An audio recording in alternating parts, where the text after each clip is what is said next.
안녕하세요. 사연을 부탁해입니다. 오늘의 사연을 소개하겠습니다. 시어머님의 첫 인상은 심술궂은 마귀 할멈 같았다고 해야 할까요? 뭐가 그리도 못마땅한 것인지 매사 짜증을 냈습니다. 문득 결혼 전 첫 인사를 드릴 때가 생각이 나네요. 그날 백화점에서 큰맘 먹고 한우 세트를 사갔는데요. 한우 세트를 받아들던 시어머님이 뱁새 눈을 한 채 한우를 요리조리 뜯어봤어요. 이거 혹시 어디 백화점에서 산 거예요? 땡땡 백화점에서 샀습니다. 거기 백화점은 고기질이 좀 떨어지는데 앞으로 안목을 좀 길러야겠네요. 그것도 다 센스잖아요. 내 친구 며느리는 알려주지 않아도 잘만 알던데 센스가 조금 부족한 것 같네요. 시어머님이 못마땅한 표정으로 비교를 하고 있었기에 저도 모르게 얼굴이 어두워질 수밖에 없었는데요. 어두워진 제 얼굴을 보며 미안한 마음이 들었던지 시아버님이 버럭했습니다. 당신은 손님 불러놓고 뭐하는 짓이야? 내가 뭘 어쨌다고 그래? 예비 며느리가 생각해서 비싼 한우를 사왔는데 고맙다는 말은 못할 망정 어디서 비교를 하고 앉았어? 지금부터 한마디만 더 하기만 해봐. 시어머님을 노려보던 시아버님이 급히 제게 사과를 했습니다. 첫 만남에 신뢰가 많았습니다. 현우 엄마가 나쁜 사람은 아닌데 말이 좀 많아서 그게 항상 문제네요. 별다른 뜻으로 말한 건 아니니까 오해는 하지 말아주세요. 아닙니다. 저는 괜찮습니다. 시아버님이 어찌나 정중하게 사과를 하시던지 순간 시어머님으로 인해 서운했던 마음이 눈이 녹듯 녹아내렸습니다. 그리고 그날 시어머님은 입을 꾹 다문 채 시아버님 눈치를 보느라 바빠 보였는데요. 그냥 한눈에 봐도 시어머님이 시아버님 눈치를 많이 본다는 사실을 알 수가 있었습니다. 사실 첫 인사날 시어머님만 봤더라면 결혼을 망설였겠지만 시아버님과 남편을 보고 결혼을 결심했습니다. 상견례를 하는 날 시어머님이 이상한 소리를 할까 싶어 조마조마한 마음이 들기도 했지만 다행히도 시어머님은 입을 꾹 다문 채 얼굴에 미소를 유지하려 노력하는 모습이었습니다. 상견례가 끝난 뒤 제가 남편에게 물었어요. 자기야, 상견례 날 어머님이 너무 조용히 계셔서 조금 놀랐어. 왜? 우리 엄마가 또 말실수할까 봐 걱정했어? 아무래도 조금 걱정이 됐거든. 말도 마. 상견례 가기 전날까지 아버지가 특급 훈련을 시켰다니까. 뭐? 특급 훈련? 그게 무슨 말이야? 말 그대로야. 아버지가 식탁 의자에 엄마를 앉혀놓고는 면접을 보듯 미리 훈련까지 시켰어. 진짜? 그렇게까지 하실 필요는 없었는데. 자기가 우리 엄마를 몰라서 그런 말을 하는 거야. 아버지가 그렇게 안 했다면 우리 엄마 분명히 대형 사고 쳤을걸? 그런가? 암튼 우리 부모님은 어머님 좋아 보이신다고 하더라고. 그래? 그럼 우리 아버지 특급 훈련이 통했나 보다. 우리 엄마 말투가 좀 그렇긴 하지만 자기도 봐서 알겠지만 우리 엄마가 아버지한테 꼼짝도 못하거든? 그러니까 너무 걱정 안 해도 될 거야. 남편이 자신만만한 표정으로 말을 했습니다. 그 뒤에 우리는 결혼을 했고 시어머님과 자주 마주할 수밖에 없었는데요. 마주칠 때마다 시아버님께서 눈치를 주셨기에 말을 조심하는 모습이었습니다. 하지만 평소의 행실이 하루아침에 바뀌기는 많이 힘들 수밖에 없었고 몇 달이 지나자 시어머님의 본 모습이 드러나기 시작했습니다. 어느 날은 시어머님에게 부재중 전화가 걸려온 게 있어서 전화를 했는데요. 어머님, 전화하셨어요? 넌 왜 이렇게 전화를 안 받는 거니? 죄송해요, 어머님. 회의가 방금 끝나서요. 우리 아들처럼 대기업을 다니는 것도 아니고 그 쪼매난 회사 다니면서 회의를 할 게 뭐가 있다고 1시간이 넘게 회의를 한다니. 아, 그게요. 곧 출시될 신제품 때문에 지금 많이 바빠서요. 누가 알면 엄청 대단한 회사 다니는 줄 알겠다. 시어머님의 목소리에서 비웃음 같은 것이 느껴졌기에 더 이상 길게 말하고 싶지 않아 제가 말을 돌렸습니다. 어머님, 휴대폰 보니까 전화를 10통도 넘게 하셨던데 혹시 무슨 일 있는 거예요? 네가 전화를 하도 안 받아서 깜빡했잖니. 예전에 우리 예진이는 전화하면 바로바로 받았는데 보면 볼수록 차이가 나도 너무 나는 것 같아. 네? 그게 무슨 말씀이세요? 예진이가 누군데요? 그게 누군 줄 알면 네가 뭘 어쩔 건데. 이만 전화 끊으마. 라며 시어머님이 전화를 끊어버렸습니다. 제게 전화를 10통도 넘게 했지만 그다지 중요한 이야기는 아닌 듯해 보였어요. 그렇게 다시 시간이 흘렀고 시어머님 생신이라 케이크를 들고 시댁으로 향했는데요. 주방에서 케이크에 초를 꽂고 있던 저를 보며 시어머님이 중얼거리듯 말했어요. 어머, 이거 고구마 케이크니? 네, 그이한테 들어보니까 어머님께서 고구마 케이크를 좋아하신다고 하길래 제가 유명한 곳에 가서 주문했다가 가지고 왔어요. 여기 케이크 엄청 맛있거든요. 네 남편이 그래? 내가 고구마 케이크 좋아한다고? 네, 그이가 그러던데요. 엄청 좋아하셔서 종일 고구마 케이크 드신 적도 있다고 하던데요. 아니었어요? 제가 놀란 채 묻고 있었는데요.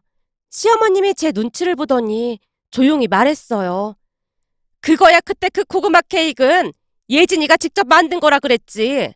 우리 예진이가 제빵 기술을 배워서 케이크도 기가 막히게 잘 만들었거든. 고구마 케이크도 고구마 케이크 나름이지. 한 땀 한 땀 정성 들여 만든 케이크랑 이런 기성품 케이크랑 맛이 똑같겠니? 아, 그렇긴 하겠네요. 근데 전에도 예진 씨라는 분 이야기를 하시던데 예진 씨가 누구예요? 어? 예진이 그냥 그런 사람이 있었어. 넌 신경 쓸 필요 없다. 라며 시어머님이 급히 말을 얼버무리고 있었습니다. 하지만 제 성격이 워낙 무심한 편이었기에 또다시 잊고 지내고 있었는데요. 그러던 어느 주말 시어머님이 다시 전화를 걸어왔어요. 예, 주말인데 오늘은 뭐하니? 그냥 쉬고 있어요. 무슨 일 있으신 거예요? 아니 그런 건 아니고 혹시 시간 괜찮으면 나랑 같이 백화점에 가지 않을래? 백화점이요? 어머님 쇼핑하시게요? 그냥 간 김에 쇼핑도 하고 겸사겸사 밥도 먹고 그러면 좋잖니. 어머님, 죄송해서 어쩌죠? 제 친구가 곧 결혼을 해서 조금 있다가 청첩장 받으러 가기로 했거든요. 우리 예진이는 내가 부르면 바로바로 뛰어왔는데 넌 어쩜 한 번을 내라고 하는 적이 없어.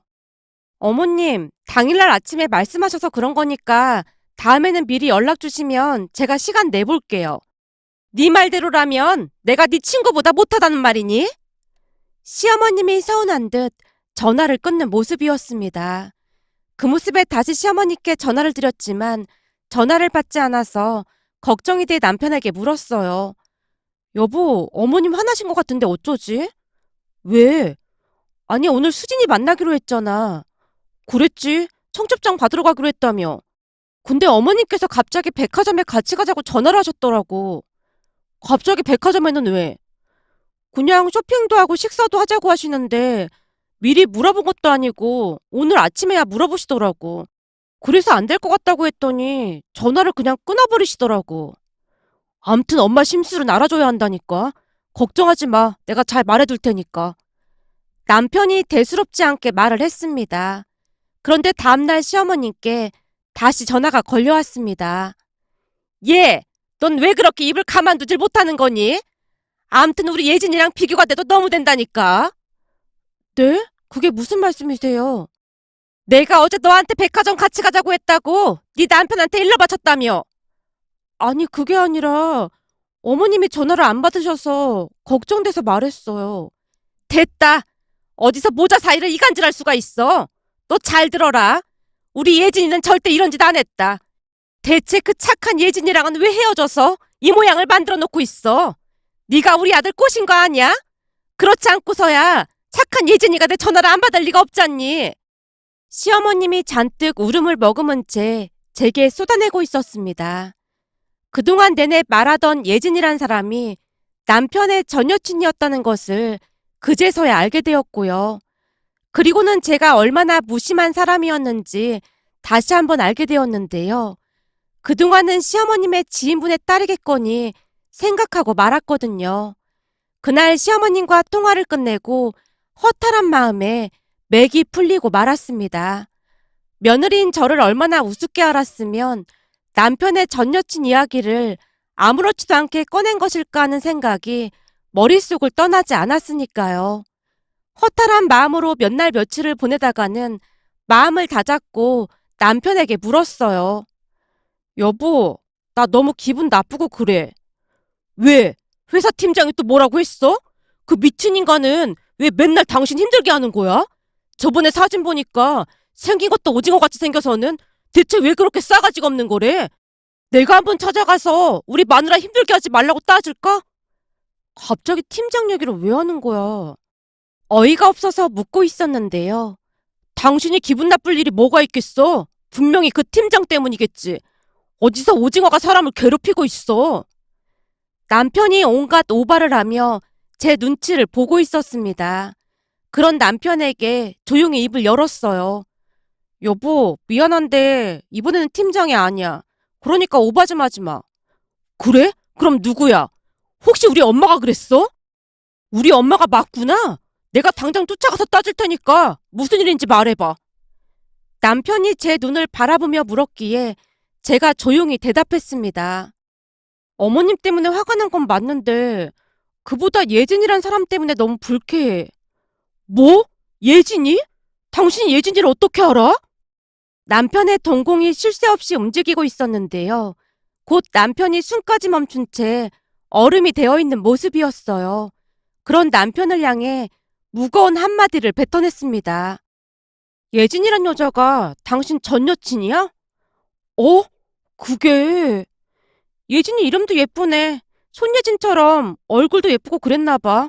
그러니까 어머님 입에서 쉴 새 없이 예진이란 이름이 나오는 거겠지. 제가 힘없이 고개를 떨구고 있었는데요. 남편이 손사래를 치면서 수습하기 위해 애쓰고 있었습니다. 내가 엄마 때문에 진짜 못 살겠다. 아니 뜬금없이 걔 얘기는 왜 한 거야? 여보, 예진이가 전 여친이 맞긴 한데 오해는 하지 말아줘. 내가 오해할 게 뭐가 있겠어. 다만 어머님이 예진 씨를 너무 그리워하고 있다는 게 문제지. 제 말에 남편이 화들짝 놀라는 모습이었는데요. 그리워하긴 뭘 그리워해. 엄마가 제정신이 아닌 거지. 어디서 그리워할 사람이 없어서 그따위 인간을 입에 올릴 수가 있어? 뭐? 그게 무슨 말이야? 그따위 인간이라니. 내가 진짜 이런 말하기 그런데 걔 완전 인간 말종이었단 말이야. 남편이 씩씩대더니 겉옷을 챙겨 입기 시작했습니다. 여보, 이 밤에 어딜 가려고 그래? 나도 이젠 도저히 못 참아. 가서 엄마한테 따질 거야. 엄마 진짜 생각이 있는 거야, 없는 거야? 제가 남편을 말려봤지만 이미 잔뜩 흥분한 상태였습니다. 결국 저도 놀라서 남편을 따라 나섰는데요. 잠시 후 시댁에 도착을 했는데 남편이 시어머님께 불같이 화를 내기 시작했어요. 엄마, 진짜 왜 그러는 거야? 아니, 얘가 밤늦게 찾아와서 왜 이래? 내가 뭘 어쨌다고 그래? 내가 절대 예진 얘기 꺼내지 말라고 했어, 안 했어? 어떻게 우리 집사람한테 예진 얘기를 할 수가 있어? 남편 입에서 예진이란 이름이 나오자마자 시어머님이 혼비백산했는데요. 시어머님뿐만 아니라 시아버님도 눈을 커다랗게 뜨고는 남편과 시어머님을 번갈아가며 바라보고 있었습니다. 아들, 갑자기 그게 무슨 말이야? 내가 언제 예진 얘기를 꺼냈다고 그래? 그럼 우리 집사람이 예진이를 어떻게 알아? 대체 집사람한테 뭐라고 한 거야? 남편의 목소리가 높아지고 있었고 시아버님이 양미간을 찌푸리며 물었어요. 당신 이게 다 무슨 말이야? 대체 며느리한테 뭐라고 한 거야? 아니, 난 별말 한 것도 없어. 글쎄 뭐라고 했는지 바른대로 말해. 안 그럼 오늘 사달이 날 줄 알아? 시아버님의 말에 시어머님이 모기만한 목소리로 말을 하기 시작했어요. 그게 그때 고구마 케이크를 사왔길래 난 고구마 케이크 안 좋아한다고 했는데 내가 고구마 케이크를 좋아해서 사왔다잖아. 그래서 뭐라고 했어? 그래서 전에는 예진이가 직접 만들어준 거라 잘 먹었던 거라고 했지. 난 그냥 그렇게 말한 거밖에 없어. 뭐? 당신 지금 제정신이야? 그때 당신 아들이 얼마나 충격받았는지 잘 알면서 그따위 짓을 하고 앉았어? 당신 엄마란 사람이 정신이 있는 거야, 없는 거야? 그게 나도 모르게 나온 것뿐이야. 사실 며느리 제가 예진이처럼 살갑지도 않고 싹싹하지도 않잖아. 그러니 내 입장에선 그럴 수밖에 없잖아. 시어머님의 입에서 예진이란 이름이 다시 새어나왔는데요. 남편과 시아버님이 금방이라도 시어머님에게 달려들 듯 노려보고 있었습니다. 엄마, 진짜 제정신이 아니구나. 그때 내가 예진이랑 어떻게 헤어졌는지 다 말했잖아. 근데도 어떻게 그 이름을 입에 올릴 수가 있어? 아무리 생각해도 믿을 수가 없어서 그랬어. 우리 예진이가 그럴 사람이 아니잖니? 얼마나 착하고 싹싹했는데 하루아침에 걔가 다른 남자랑 눈이 맞았다고 하니 내 입장에서 얼마나 황당했겠어. 엄마, 다른 사람도 아니고 내 대학 동기랑 그랬던 거라고 했잖아.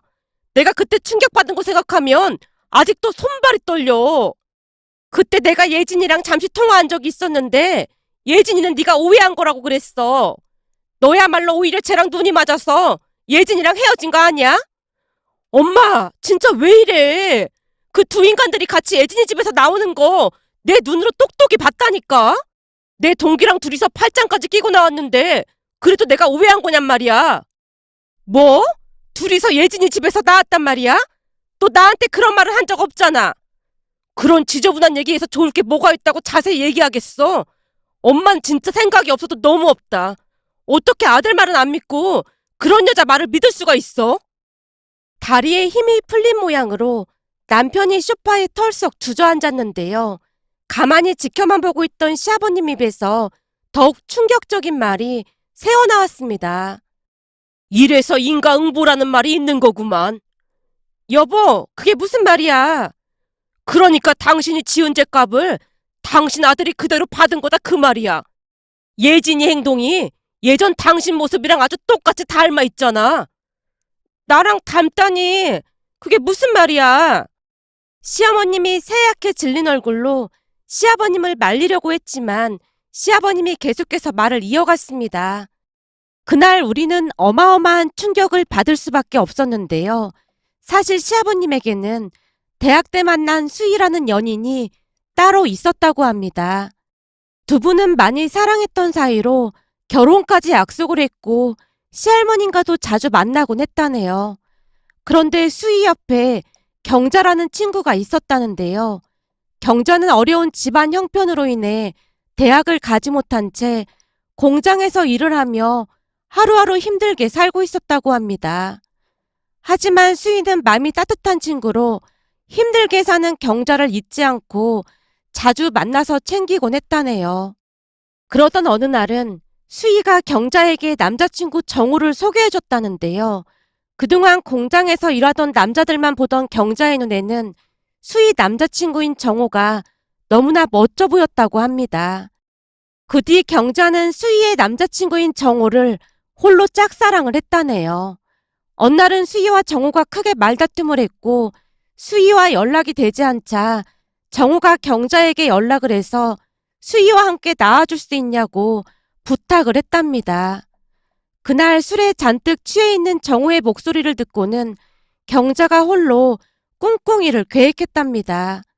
그러니까 수희와 함께 나간 게 아니고 정우가 있다던 삼겹살집으로 혼자 나갔다고 하네요. 그때 이미 정우는 만취 상태였고요. 다들 눈치채셨겠지만 그때의 경자가 바로 우리 시어머님입니다. 한동안 열변을 토하시던 시아버님이 시어머님에게 일침을 가했습니다. 그날 당신이 분명히 수희를 데리고 온다고 했잖아. 근데 날 속이고 혼자 와서는 내 인생이 이렇게 된 거 아니야. 그때 당신이 임신만 안 했으면 난 절대 당신이랑 결혼 같은 거 안 했을 거야. 당신 때문에 수희랑 내가 얼마나 상처를 받았는지 알기나 해? 한마디로 그때 당신이 한 짓을 당신 아들이 그대로 돌려받은 거야. 그런데 이런 와중에 며느리한테 그따위 소리라고 앉았어? 시아버님의 말에 시어머님이 망연자실한 채 눈물을 떨구고 있었는데요. 아마도 시어머님에게는 최대의 약점이 아니었나 싶었습니다. 그동안 시어머님이 왜 그리도 시아버님 눈치를 보고 있었는지 알게 되었고요. 남편도 그 사실을 몰랐던 모양으로 많이 놀란 눈치였습니다. 다 같이 놀라있던 와중에 시아버님이 다시 말을 이어갔습니다. 그러니까 다시 한번 그놈의 주댕이 놀려대기만 해봐. 내가 입 조심하라고 몇 번이나 말했는데도 말을 안 들어먹으니 이렇게까지 말을 하고 있는 거 아니야. 그러니까 앞으로 정신 차리고 살아. 시아버님의 말에 시어머님이 아무 말도 없이 방으로 들어갔는데요. 그 모습에 여러 가지 감정이 뒤섞인 채 마음이 복잡하기만 했습니다. 어느 날은 시아버님이 우리 부부를 앉혀놓고 조용히 말을 꺼냈어요. 그때 니들도 많이 놀랐지? 근데 니들 엄마가 그동안에도 워낙 사고를 많이 치고 다녀서 내가 정신 차리라고 그렇게 말한 것뿐이다.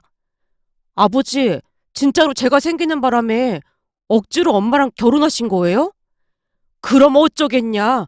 임신을 했다고 울며불며 말하는데 술은 마셨지만 내가 실수한 게 맞으니 내가 책임을 져야지. 그치만 아버지 인생이 너무 불쌍하잖아요. 근데 살다 보니 이 사랑보다는 정이 더 중요하더구나. 그 젊을 때 사랑을 알면 얼마나 알았겠어. 그냥 아쉬운 그런 거 아니었겠냐.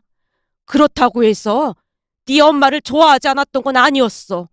생각해봐라. 싫어했으면 어떻게 지금까지 같이 살 수가 있었겠어. 그냥 네 엄마 정신 차리게 할 생각으로 그런 것뿐이니까 마음에 담아두지 마라.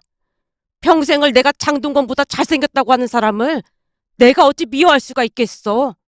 거기다 수희도 나보다 더 좋은 남자 만나서 떵떵거리고 잘 살고 있으니 오히려 다행인 거지 뭐. 시아버님의 입가에 잔잔한 미소가 피어나고 있었습니다. 두 분의 방식을 선뜻 이해하긴 어려웠지만 우리가 알 수 없는 무엇인가가 있지 않을까 싶은 그런 생각이 들었습니다. 그 뒤 시어머님은 입에 자물쇠를 채운 듯 거의 말이 없어졌고 중요한 말이 아니면 절대로 입을 열지 않았습니다. 덕분에 요즘은 예의를 지키려 노력하고 있는 모습이랍니다. 며칠 뒤 시어머님 생신인데 굳이 오지 말라는 전화를 받고는 시어머님이 많이 변했다는 생각이 들면서 예전 일들이 떠올라 이렇게 글 남겨봅니다. 오늘의 사연은 여기까지였습니다. 즐겁게 보셨다면 구독, 좋아요 부탁드립니다. 고맙습니다.